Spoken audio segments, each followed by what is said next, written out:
மண்டி எப்படி செய்யலாம்னு பார்க்கலாம் வாங்க. கொஞ்சமாக எண்ணெய் ஊற்றி இதை வதக்கிக்கலாம் வெண்டைக்காயை.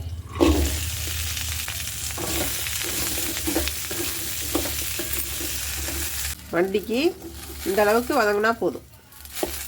இப்போ தாளிப்புக்கு வெந்தயத்தை போட்டிருக்கோம். அதில் எண்ணெய் ஊற்றுறேன்.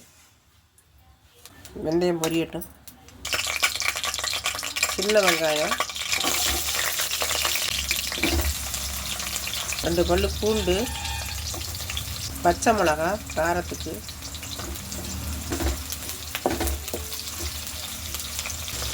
கருவேப்பிலை, தக்காளி,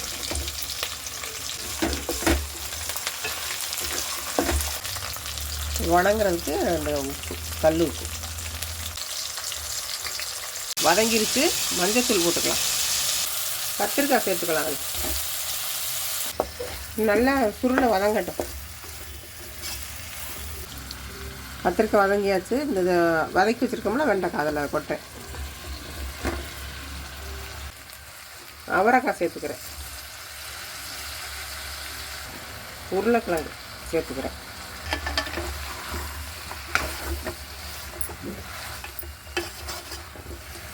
இது மாங்காய் வத்தல் உப்பு போட்டு காய வச்சது. சுடுதண்ணி ஊற்றி இதை ஊற வைக்கணும் கொஞ்சம் நேரம். இப்படி ஊறுனா இந்த மாதிரி வந்துடும். மண்டியில் சேர்த்துக்கிறேன்.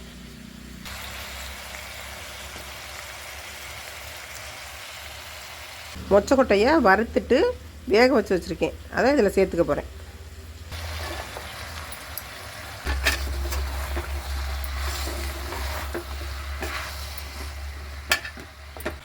அதில் உப்பு சேர்த்துக்க போகிறேன். இது அரிசி களைஞ்ச தண்ணி. தண்ணியை களைஞ்சி கீழே ஊற்றிடணும். மறுபடியும் 2வது களையிற தண்ணியை எடுத்து வச்சுருக்கேன். அதில் கொஞ்சமாக புளி. ஏன்னா மாங்காய் வத்தல் சேர்த்துருக்கோம்ல, அதனால் கொஞ்சமாக புளி சேர்த்துக்க வேண்டியதான். மல்லித்தூள் 2 ஸ்பூன் அதில் நான் ஊற்றுறேன்.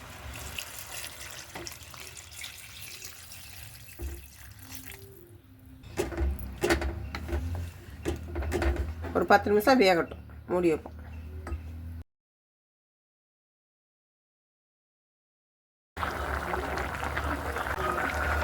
மண்டி ரெடி ஆயிடுச்சு. செட்டிநாடு வெண்டைக்காய் மண்டி தயாராகிடுச்சு. நீங்கள் வீட்டில் செஞ்சு பாருங்கள், நல்லாயிருக்கும். உங்களுக்கு பிடிச்சிருந்ததுன்னா லைக் பண்ணுங்கள், ஷேர் பண்ணுங்கள், கமெண்ட் பண்ணுங்கள்.